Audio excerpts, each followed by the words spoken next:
We're saying to even men, the instruction has got to be intentional and it's got to be deep. You can't just give up. We couldn't agree more with that statement. You know, I grew up in the country, and so many of us are familiar with this statement I'm about to make, if I can use it in Creole State and Creolese. You know, people say, me make me picnic, but me don't make them mine. And so they leave it to chance.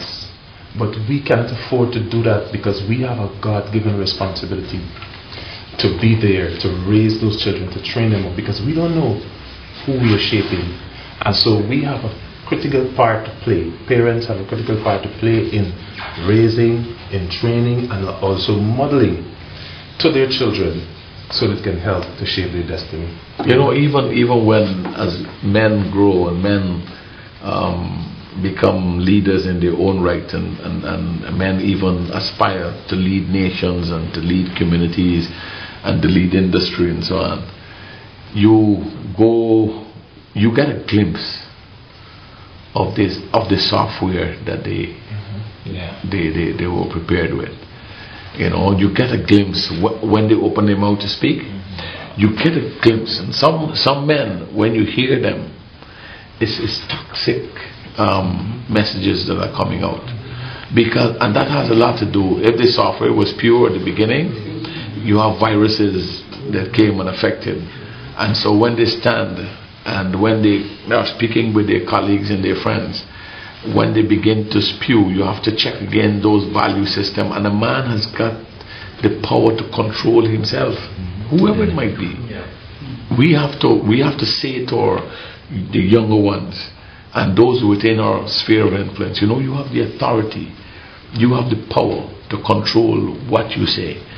And this is why we talk about the values. This is why we pour this in, those values that you have to hold fast. And Lemuel's mother, when she said to him, son, I want you to speak up for those who are voiceless, those who can't speak for themselves. She alerted him that in life you could be a top dog, but watch out for those who don't have a voice. David came on the other side and said, listen, you're going to be faced with because of who you are, you're going to be faced with all kinds of offers. And there are some that will lead right down to death, right down to hell, right down to the pit. But you see, all is left up. What's that Creole thing you just said? Me make a big name. Okay. When we equip them, we would have done our job. Yes. You know, it's so honorable. It's so honorable to use the tongue in a righteous fashion, as we saw Lemuel's mom telling him. You know, this is using the tongue in a righteous way, which is it's an honorable thing. Speak for those who have no voice, those who are unfortunate, those who are in positions they need help, and you know, you must use the tongue in that manner, in that respect, not to tear down and to pull down, and you know, but use the tongue in a righteous manner so that people can benefit. You know, sometimes when some people speak, you benefit from, you benefit from what they say. Especially if you're somebody who you like learning. You're always in a position where you're exposing yourself to learning things and so on. And so I can imagine such a king speaking, it is a beneficial way. Persons can benefit from the king when he spoke, because she spoke to him even as he became, you talk about the software, even as he developed into a man. The tongue could be used in a righteous fashion, which in my view, and also parenting is such a critical thing of bringing to bear intentionally, bringing to bear this kind of wisdom and this kind of direction. Of course, it's left up to the person how they will play the program, but but parents, you and I have this duty. What I like about the scripture that you read earlier in Colossians 1, it says that He is the image of the invisible God, the firstborn of all creation. Speaking about Jesus, the image of the invisible God. Just like how Jesus was the image of the invisible God, instruction must take a form. It must take on a body, so to speak. It must take on an image. That's the only way those that you're instructing will be able to get a picture and really really move on. We all need a model, and so it's very imperative that parents, they become the embodiment they are the embodiment of what they say. And so that will ensure that the children understand and be able to flow in a particular direction. What is necessary as well is for a relationship with Jesus Christ, as we've been saying, so that certain generational issues and problems could be sorted out. Notwithstanding the fact that instruction would have been given and modeled as well, there is a power that is available, because it's not all about what you know, it's the cognitive aspect. It's about a relationship with God. It's about the power of God breaking yokes and causing folks to come to their purpose. Just like Lemuel, as we spoke about. Every man, every single day, has got to find a way to negotiate the world, WORLD, the flesh. And the third one, the devil. It's not just the devil, you know. People think that the devil is only the devil. But a man has got to find a way to negotiate the world, the flesh, and those two are powerful. Every day you have offers from the world. Every day you have demands from the flesh. And of course, I don't have to promote the devil. Every day he does what only he could conceive in his mind that he wants to do. But our duty is, as men, as parents, we've got to instruct our offspring how to negotiate life, dealing with these three factors: the world, and they form a devil, the flesh, and the devil. Therefore, if any man be in Christ, that man's mindset is different. He's a new creation. And because he's created in the image of Christ, all of his thoughts, his words, his actions now begin to line up. So he can give clear instructions, not his view, but what Christ says. And if, as a parent, that godly man gives instruction to his family, the values that he declares should bring that family into a greater relationship and understanding the plan and purpose of God. The environment, the home environment is very critical. I strongly believe that it should be conducive to learning, to giving instruction.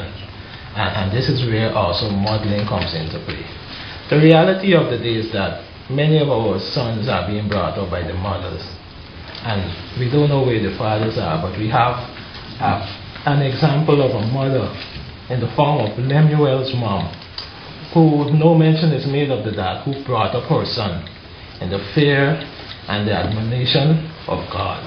And the instruction that she gave him wasn't just for today, it was for the long haul. You know, this woman, Lemuel model, on her was the wisdom of God. The words that this woman, the way how she started to speak to her son, "Oh my son, oh son of my womb, oh son of my vows." You know, it would break you down as a man before she come into instructions, before she give her instructions. This is what she break him down there and then deliver. So you have to listen. King or commoner, rich or poor, each one of us need that important ingredient called self-control. Without that, all the other issues in life will bowl us over. Could you imagine a king who has no control over the most unruly member of the body, the tongue, saying anything and everything? Could you imagine any person of high esteem being out of control? It's a very dishonorable thing.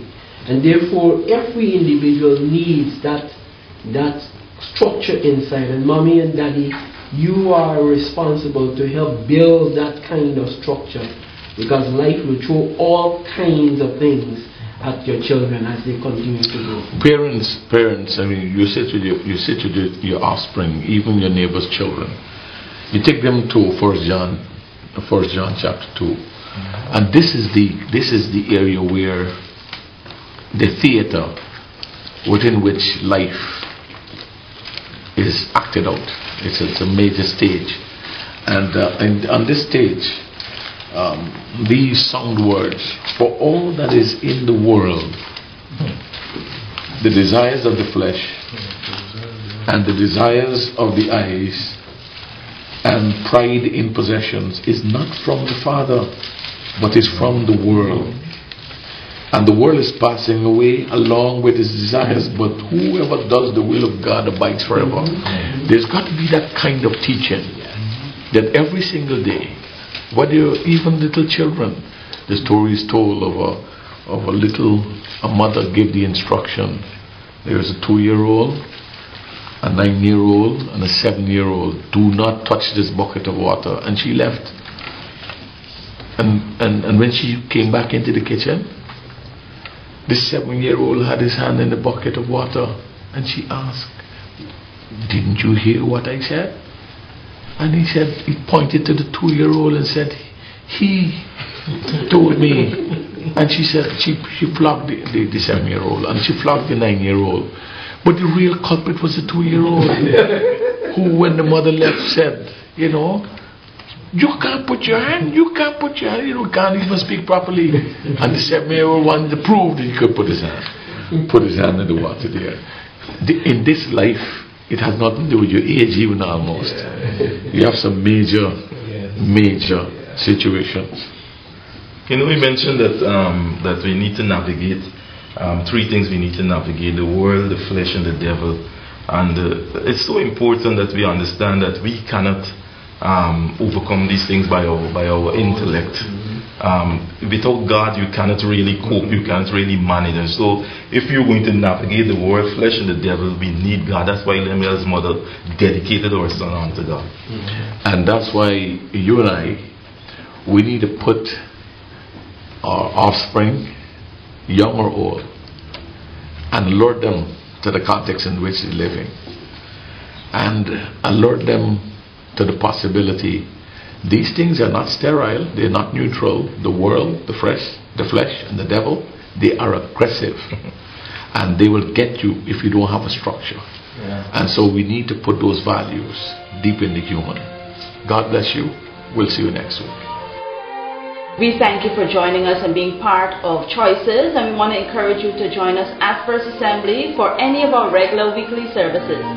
I'm Salisha on behalf of the set, reminding you that your whole life is the sum of your choices. God bless you.